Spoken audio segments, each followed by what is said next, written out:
On a regular day in Los Angeles, Eve and her children, Izzy and Josh, are stuck in traffic. As they engage in lively conversations, something strange happens nearby. Many cars sink into the ground from what Eve can see from her seat. They soon realize the ground beneath them is breaking, forming a sinkhole. When the family tries to run away, the cracks almost catch up with them. Josh stops to help a little girl, but cannot keep up with his family after that. He eventually falls into the hole, followed by his mother. Seconds before going down, Eve tells her daughter that she loves her. An aerial view of the city shows us an enormous hole in the middle of it. People go into a frenzy, and a state of emergency is declared. Somewhere else, Eve's husband Gavin is in a meeting with his employer. He is a former military pilot who left his job following a crash. It caused him to suffer mental trauma, which led to hallucinations and manic episodes. Gavin sees the news about the sinkhole and runs to the site to look for his family. Finally, seeing a familiar face, Izzy hugs him and cries in his arms. Gavin's heart drops upon finding out that his wife and son are no more. Suddenly, a flock of strange birds flies outside from the sinkhole and caw at the crowd before disappearing into the sky. Morbius, was that you? In the following scene, we see Eve waking up in a field. Confused, she looks around and notices a green light in the sky. She is near a stone with a bloodied handprint on it. Then, she remembers the flashes of Josh falling into the hole and starts looking for him. After crossing a meadow, she reaches the woods and comes across a man who is just as confused as her. Both of them notice smoke rising nearby and run to check what it is. To their surprise, every person and vehicle that fell into the sinkhole has landed here. Eve reunites with her son and the other survivors. They shortly find out that they fell from the green ripple in the sky, but no one knows a way to go back up. The group is led by Dr. Sam, who asks everyone to make the best out of the situation by collecting food and water. Everyone does their part for the group, except for a police officer named Mary Beth, who tries to hide a box of protein bars. When Josh calls her out, she claims that they cannot stay as a community when tough times arrive. All of a sudden, a wolf comes into their sight and attacks them. I hope it kills Mary Beth. Soon, the animal is followed by its pack, sending the survivors into chaos. Everyone gets inside the closest cars, but Eve is stuck between two wolves. A man named Ty shoots the animal dead and saves her life. However, the bullet also hits Josh and hurts him severely. He is brought into a bus where Sam tries his best to save his life. A while later, he and Eve set off to look for an ambulance that also fell into the hole earlier. In their absence, Sam's daughter Riley takes care of Josh. Back in LA, the chief scientist of the Department of Homeland Security, Dr. Sophia, is delivering an official statement to the public. She claims that no person who fell into the hole has any chance of survival, but they are doing their best to retrieve the bodies. After listening to her speech, Gavin gets a strange vision where he sees Eve near the rock with the handprint. He tells Izzy that he has been getting these visions since his accident, but he has always only seen empty fields and meadows. This time, the vision is strange because he is seeing his family in the same place that has haunted him for so long. Meanwhile, Sophia's team sends a drone into the sinkhole, but as it gets closer to the green light, it stops sending signals. Outside, Gavin gets another vision and sees the crashed drone this time. His PTSD is giving him sinkhole vision. He tries telling Sophia about his visions, but she dismisses him as just another mourning family member. Not just her, but Izzy also thinks the same. Gavin realizes that his claims sound insane, but if there is a chance his wife and son are alive, he will do anything to save them. He rushes home and looks for pictures he and Eve took on a trip, because he remembers seeing the stone with the print in real life. To his surprise, he finds the picture and finds out the address where the stone is. Somewhere else, Eve and Sam are still looking for the ambulance when they find Ty about to commit the unthinkable. Eve stops him, insisting that he deserves to live no matter what he has been through. Ty joins them on the search because he saw the ambulance when he first landed. Back in LA, Gavin finds the rock and starts digging around it to look for more clues. Izzy thinks his father has gone insane until he finds Eve's ring on the ground that she used to wear around her neck. Then, Eve and the group finally find the ambulance in an empty field. She notices the Hollywood Hill sign on the vehicle and the hill in front of them. The two look identical, which means they are still in LA, but in the past, when humans are yet to discover it. Suddenly, they are attacked by a tiger, who chases them off the track. Sam falls down a hill, but the other two cannot look for him, while being chased by the beast of an animal. At one point, they are seconds away from being attacked, before the tiger falls into a trap. It is clearly made by a man, which means they are not the only people here. For the next few hours, they look for Sam and find him lying at the bottom of the hill. His back is injured, but he is still conscious. They immediately have to get back to the camp because by now, Josh's wound has become infected. When Sam realizes that he is slowing the group, he asks the others to get to Josh first. Eve leaves Ty to take care of the man, while she returns to the camp on her own. Meanwhile, Mary Beth finds a car with drugs inside the trunk and seems to know who it belongs to. She starts asking people about a guy with a green jacket. While at it, she meets a girl named Veronica and her mute sister, Lily. Veronica's father died in the attack yesterday, and his body was dragged away by the animals. She leaves Mary Beth to look after her sister before going into the woods to look for her father, alongside a man named Scott. While on the mission, Scott finds out Veronica is extremely religious and thinks that if they are lost, God will help them. Soon, Eve arrives at the camp and gives her son an antibiotic. His wound is also sewn and his temperature starts to stabilize. In the meantime, Gavin watches a doctor talking about the sinkhole on TV. Since Sophie didn't take him seriously, Gavin decides to meet the doctor to ask for help. Initially, the doctor is skeptical, but he agrees to carbon date the ring Gavin found. Somewhere else, Sophie finds out about Gavin's plan and calls him to the base. 3 years ago, a similar sinkhole was formed in the desert, and on the same day, around the same area, Gavin's accident took place. The results of the carbon dating come out, and the ring is said to be from 10,000 BC. Because of all the evidence, Sophie believes Gavin and starts devising a rescue plan. She introduces him to a special airplane that they have designed to send into the sinkhole. Gavin will not be allowed to pilot it, but his close friend Levi is called for the job.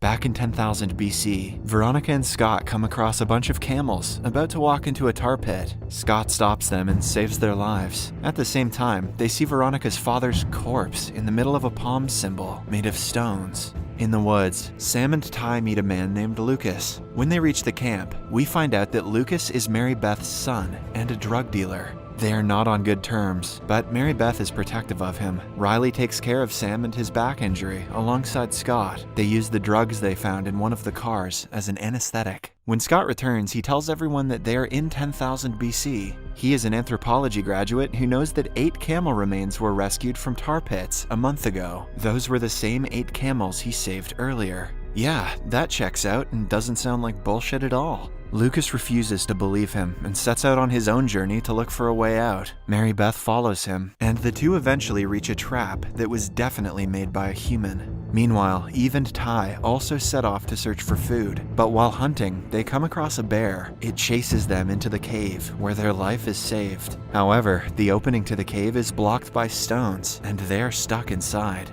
Suddenly, Lucas and Mary Beth appear behind them. Having entered the cave to look for the native person, they explore the place and eventually come across a water body. Ty goes in to check for a way out, but comes across a bigger surprise. Everyone follows him into the water and come out the other side to a years-old corpse. It is clear that the man was from the future, like them, and lived in isolation. He committed the unthinkable with a gun that is lying to his side. The group decides to keep this a secret from the rest of the survivors, not wanting to destroy their spirit. They also find edible mushrooms outside. Party time. By the end of the day, they return to the camp with food for everyone. While enjoying them, Ty tells Eve that he has a brain tumor and doesn't have long to live. He had given up hope, but the sinkhole has given him a purpose in life, now that everyone is going to die. In the future, Levi and Gavin discuss the mission as Levi gets ready for it. Before leaving, he confesses to having an affair with Eve long ago, and the two separate on a bad note. "I'm off to save your daughter, by the way." The flight takes off as the mission control holds its breath. However, before reaching the green light, they lose connection and the plane crashes in the past. Gavin and Izzy hug each other, assuming that they have lost Levi as well. In the camp, Riley thanks Scott because he used the drugs found in the car to help her father earlier. Scott takes the compliment before revealing that he buried them somewhere in the forest and doesn't remember where. Suddenly, the green light grows bigger and the aircraft with Levi enters the atmosphere. In the morning, Lucas, Eve, Josh, Scott, and Riley set off to look for the aircraft. They eventually come across Levi. He reunites with Eve before telling them about his mission. The group is happy that people back home are doing something to help them. After that, the group looks for the crashed airplane that might still be functioning. After a few minutes of walking, they reach the crash site and find the plane with the radio and engine compressor broken. If they can find the right parts, Levi might be able to fix it, but it seems impossible to get the parts in this age. Instead, they collect food supplies that he brought, deciding to return to the camp. To their surprise, the airplane receives a signal from 3 miles away in the woods. It might be the only way for them to get out, so they decide to follow it. Meanwhile, in the camp, Lily is being pressured by her sister Veronica to refrain from talking to anyone. Frustrated, she runs to the woods and comes across something horrific. When everyone gathers around a while later, they discover the dead body of a man who is one of them. Lily knows what happens to him, but Veronica doesn't let her talk to anyone. Ty, who is also a psychiatrist, makes it his mission to help the little girl. Back in the present, LA is hit by an earthquake. It doesn't do much harm, but the cause is declared to be Levi's airplane crash. Because of this, any further rescue mission is halted. Gavin goes to Sophia's office to retaliate, but finds out that she is on a holiday. Instead, he finds a picture of her with a woman named Rebecca, who is also a part of the other Sinkhole exploration program. He assumes that she has answers to his questions and finds her address on the internet. After that, he and Izzy drive to meet Rebecca. The following morning, they reach Rebecca's home and find her with Sophie. They reveal that when the last sinkhole appeared in a desert, a group of scientists was sent inside to explore it. However, the Green Rift closed before they could come out, which trapped them in 10,000 BC for the past 3 years. The group that was trapped consisted of people close to Sophie and Rebecca, so they are adamant about continuing the rescue mission, even though the High Command is against it. Rebecca has built an aircraft in secrecy that will help them enter the sinkhole again. It has modifications that won't cause an earthquake either. Damn, that's some good science. However, they will have to launch it in secret, and it will have to be piloted by Gavin.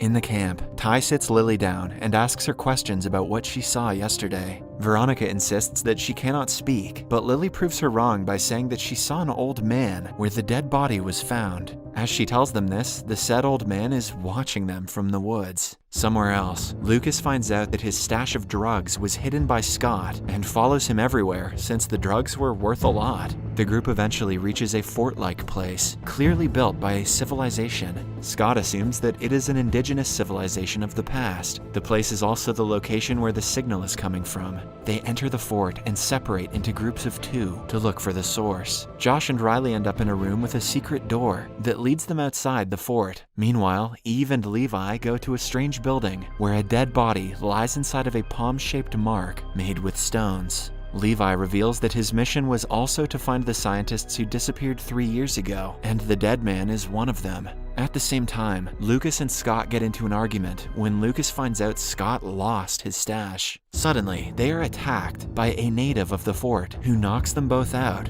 Outside, Josh and Riley are also spotted and chased down the hills. They hide in between the rocks and somehow manage to save their lives. Then, the natives go after Levi and Eve. While trying to run away, they end up in a room filled with children. One little guy asks them to hide and sends the guards away when they come looking for the trespassers. Scott and Lucas wake up next to the dead body from earlier. They use a lighter to free their hands and run outside. By now, Josh and Riley have also returned to get the rest of the survivors. They gather up out of the native's sight with the help of a kid. He shows them the way out, even though the leader of the tribe is his grandfather. Before everyone can escape, they are found and are about to be killed until a woman stops the people. In the end, the group escapes and goes back to the camp. Scott is in shock because he heard the tribe speak English, but the Europeans aren't supposed to come to the land until decades later. In the following scene, Levi and the group reach the camp and tell the others about everything that happened. When it gets dark, Ty notices Lily sitting alone and approaches her. He wins her trust before asking her if she is hiding something. Lily reveals that Veronica is not her sister. A year ago, she was kidnapped by Veronica and her father and has been with them ever since. Ty is shocked at the revelation. When Veronica arrives with the food, she senses that he knows the truth and runs away. Meanwhile, in the future, Rebecca brings Gavin to an ancient civilization, which is assumed to be where the survivors of the sinkhole ended up.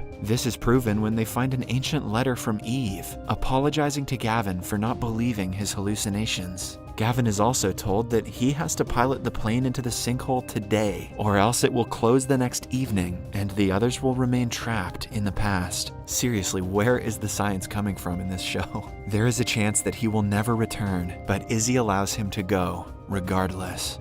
Subscribe for more videos like this, turn on notifications, and leave a like to help the channel out. Thank you for watching.